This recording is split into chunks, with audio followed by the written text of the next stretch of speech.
Where's Lauren? Wait. Damn. So it's just us now? Looks like it. Okay.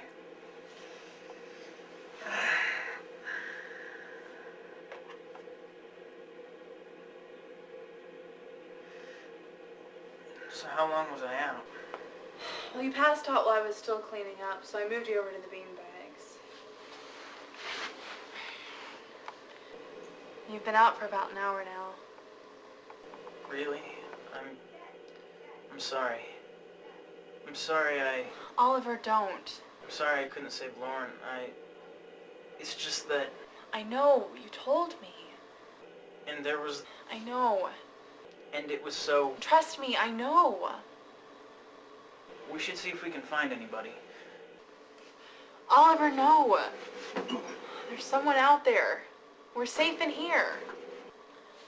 Plus, you can't even walk. Jeez, I must have hit my head harder than I thought.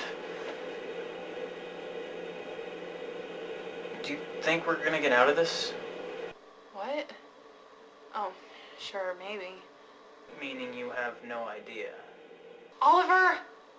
What? I'm just trying to figure out our situation. Well, it's not that hard to understand. Actually, it's really hard to understand. We're all alone with something, stalking us.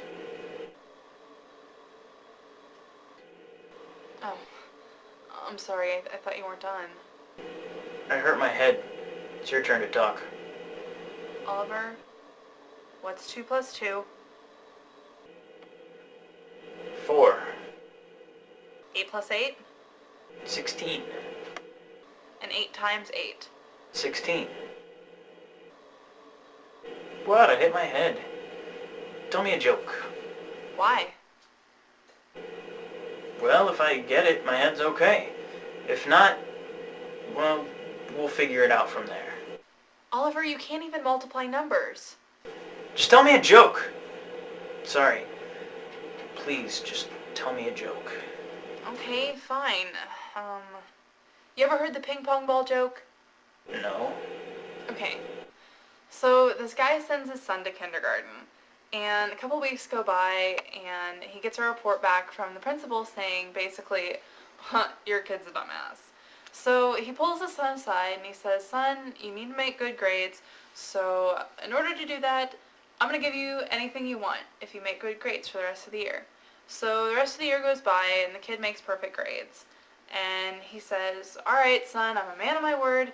I'll give you anything you want. What would you like? And the son says, well, I'd like 10,000 little pink perforated ping pong balls with black pockets on the side.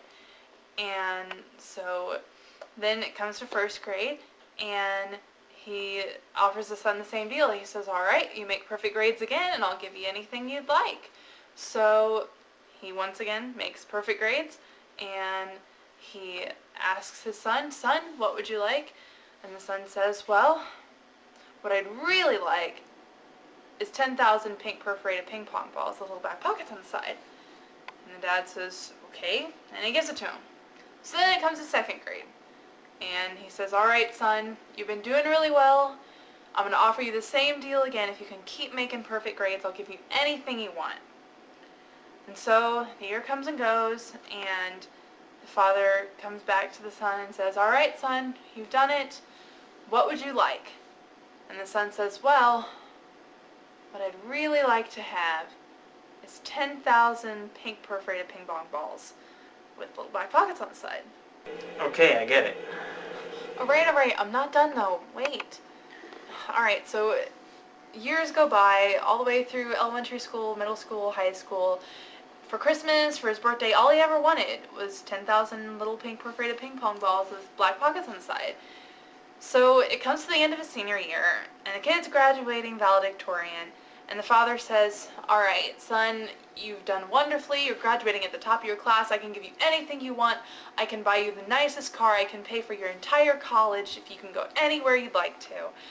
And the son says, well, what I'd really like is 10,000 little pink perforated ping pong balls with little back pockets on the side. Okay, just skip to the end. Okay, fine, I'll skip ahead a little bit. So the kid's getting married now. And his father comes up to him, pats him on the back, and says, "Son, I'm so proud of you. You married a wonderful lady, and I hope you guys have an amazing life together. I'll give you anything you want. I'll put a down payment on your house. Heck, I'll buy the whole thing for you, a mansion, anything you want." And this time the wife comes up to him and says, "Well, thank you, sir. That's very kind of you. But actually, what we'd really like to have is 10,000 little pink perforated ping pong balls with black pockets on the side." Seriously. All right. I'm almost done, I promise. Okay, so the years go by, and the father gets a call one day that his son has been in a terrible car accident. So he goes down to the hospital, and the son says, "I'm sorry, Dad. I tried to be the best son I could. If there's anything you want to know, just ask me." So the father says, No. Well, there is one thing. Every birthday, every Christmas, any event you ever had, all you ever wanted was 10,000 pink perforated ping pong balls with little black pockets on the side. What did you ever do with all of them? So the son leans into his father's ear and dies.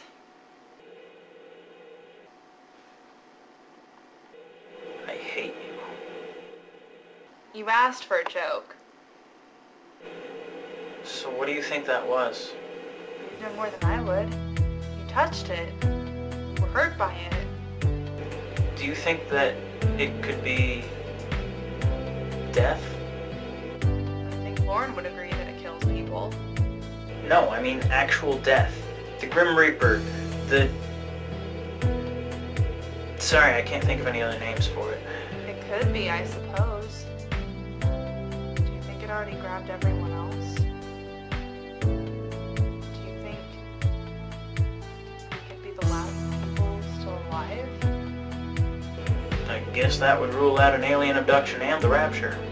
So you think we're in hell? I don't know, Amber. If I did, I would tell you.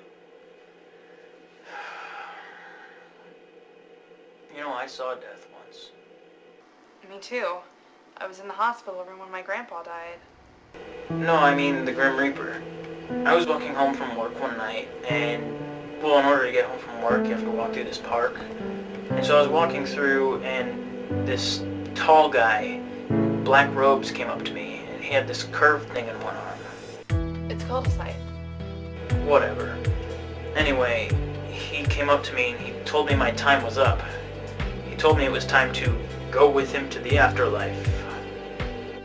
So what did you do? Oh, I took off and ran home. There was an article about him in the paper the next day. Turns out he was a drunk devil worshiper.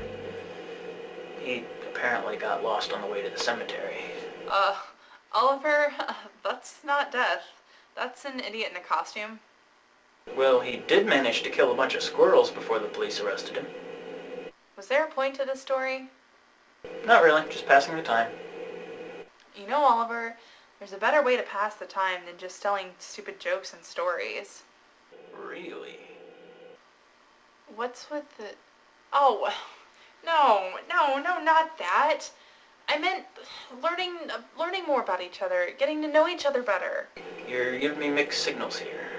Oliver, get your mind out of the dumpster. The term is gutter. Well, the gutter's too clean for your mind. Fine. What do you want to talk about? Well, tell me about yourself. What's something you've always wanted to do? Well, you've already said it's off limits, so... Oliver, in the name of all things holy, will you try to at least humor me? Okay, well,